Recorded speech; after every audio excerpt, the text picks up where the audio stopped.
And as I said, our next guest is going to be former Lieutenant Peter Kinder. Lieutenant Governor Kinder, how are you, sir? I'm great.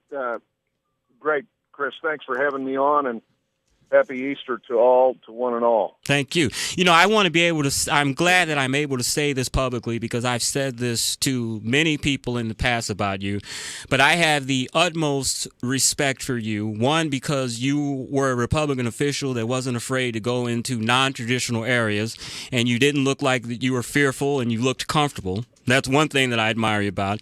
And second, we had a mutual friend, Representative Sherman Parker, who was a state representative from St. Charles County. He was the first African-American elected from St. Charles County as Republican. And unfortunately, Sherman passed away in 2008 at the age of 37 from a brain aneurysm. And why I have such respect for you is because, one, you were one of the earliest people that supported him in his primary race back in 2003. And when Sherman was in his coma, he was basically was brain dead, that you came to the hospital to see him. And you didn't have an entourage, you didn't have a bunch of people and media with you, but you came to show your respects. And, you know, we were all very heartbroken over Sherman's loss. And that's something that has been in my heart and something I have never forget. And I'm glad I'm able to thank you publicly for that, sir. Well, you're very kind. I miss Sherman, as we all do. I used to kid him. He was always the best-dressed guy in any room he walked into. He was. And it was so funny because he would wear, you know, very nice suits and all that stuff. But if you saw him outside of that, he'd have some jeans with holes in them or a shirt with stuff. But when it came to his official business or stuff he had to do with politics, he was always dressed to the nines. Yeah. Okay, Peter, I've got you on because you and a bunch of other Missouri notables earlier this week signed a letter urging our new Secretary of State, Josh Hawley, to run against Claire McCaskill in 2008. And before we get to your thoughts on that, I want to read the letter out loud because some folks may not have read the gist of it or heard the gist of it. Why don't you just hit the high points? Okay. It said, this letter is to urge you to become a candidate for United States Senate in 2018. Noting that you led the ticket in the last election, we are convinced that you would be the strongest candidate for Missouri Senate seat. You have exceptional qualities of character and intellect that would bring honor to our state's leadership and to our nation. We believe that restoring to Senate to its historic role is essential to create a functioning government. The alternative to a working Congress is governmental power exercised principally by executive orders and Supreme Court decree. And that's kind of the high points of it. But tell us a little bit about the letter and how that got started, and tell us why you're supporting Josh Hawley this early in the process. Well, if you've been talking, some of my friends in Southwest Missouri signed the letter. Some of my friends in St. Louis, including Senator Cunningham and former Senator and Ambassador Danforth, and we were looking around and saying, who is the logical candidate? Who is the strongest candidate, the proven statewide winner?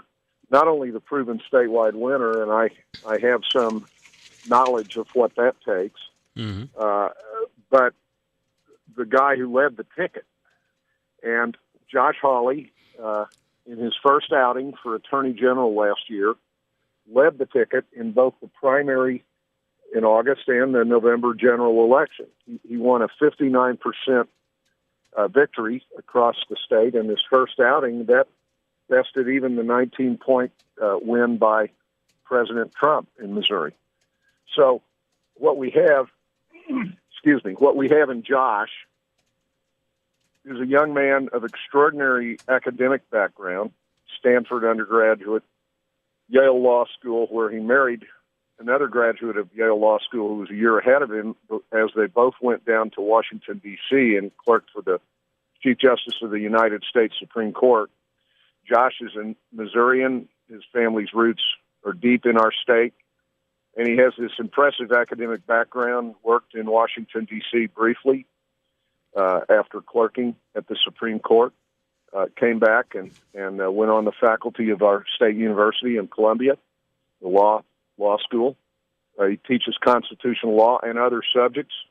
He has fought successful battles in the U.S. Supreme Court. He's one of the guys who helped bring us the Hobby Lobby case, vindicating by one vote, vindicating our religious liberties just about 18, 20 months ago. Mm-hmm. We're very grateful to the battle he waged there and so many other battles that he has waged.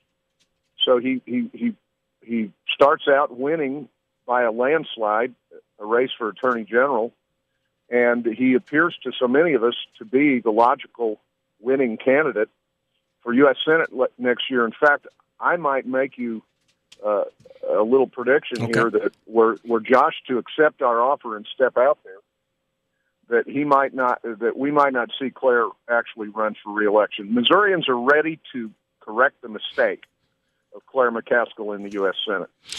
And that was almost my point.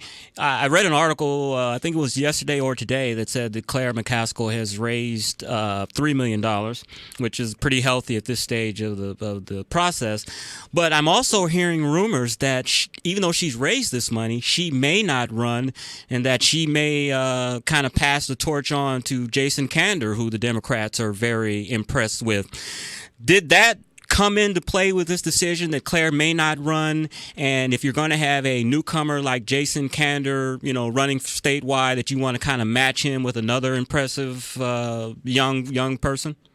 Actually, Chris, that was not part of our calculation in drafting this letter. Mm-hmm. We're assuming a McCaskill candidacy. However, I don't share the view that former Secretary of State Kander is a formidable candidate. Mm-hmm. I think it will be demonstrated if he enters the lists as a candidate again for statewide office that he hit his high water mark in November last year. Mm-hmm. He would be, I think he'd go down to a 60-40 defeat in an off year at the hands of Josh Hawley. What would you say to the critics? Everyone believes and knows that Josh Hawley is a very impressive young man. I've had the honor of meeting him a couple of times. What do you say to the critics that say he's got a future, but not right now? It's too early. He's only been in this office less than 2 years.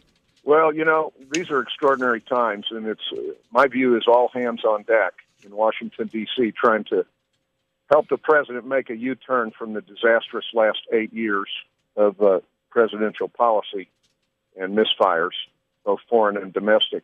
And let's look to our friends from the South. In the state of Arkansas, they have a senator who's one of the bright lights, certainly in the United States Senate. He went there, I guess, in 2014. His name is Senator Tom Cotton. Mm-hmm. He's a Harvard-educated Army veteran of the war, in the War on Terror, outstanding personal credentials like Josh Hawley, but he has the veterans part of the resume to add to that. And he was in the U.S. House, U.S. Congress mm-hmm. for a solo one term, elected in 2012 in his 30s, and he was elected to the Senate 2 years later because the people of Arkansas, I think, would be like the people of Missouri, who we recognize outstanding, unusual talent and character when we see it, and we want to elevate that person. So they did it in Arkansas. I think we can do it in Missouri. I'm not as familiar with Senator Cotton's career as I probably should have, but was he a newcomer? Did he serve in the legislature prior to running for Senate, or was he a first-time candidate? Tom Cotton had achieved a measure of national attention for some writing he had done before he ever ran for the U.S. Congress in 2012. And he financial support and moral support and prayers poured in for him from all over the country in his first race for the House in 2012, and then again 2 years later when he just cruised to a big win in the U.S. Senate. Lieutenant Governor, you had a very long and distinguished career here in Missouri, and we applaud you for that, and we thank you for your service. Final political question that I asked former Senator Talent last hour: will we ever see Peter Kinder's name on a Missouri ballot again? Well, I have no plans for that, Chris. I'll tell you what, my 12 years as Lieutenant Governor preceded by 12 years as Senate in the Missouri Senate and 4 years in which I was honored to be President Pro Tem, the one senator elected by all the 34 senators to lead that body. That was an enormous honor for me, and I feel like I did my time in the Marble Mausoleum, our beautiful state capitol. And I will tell you, I think I've lost 10 or 11 pounds. I think my blood pressure has gone down, and life out here outside Jefferson City is very good. Well, Lieutenant Governor, I want to thank you for your time. I want to wish you a happy Good Friday and a happy Easter. As you know, you're always welcome here on the Mark Cox Show, and look forward to running into you along the path. You bet. Appreciate the great job you're doing. Folks can follow me, like my Facebook page, or follow me on Twitter @PeterKinder. Is there any? Thanks, Chris. No, thank you, sir. Have a good day.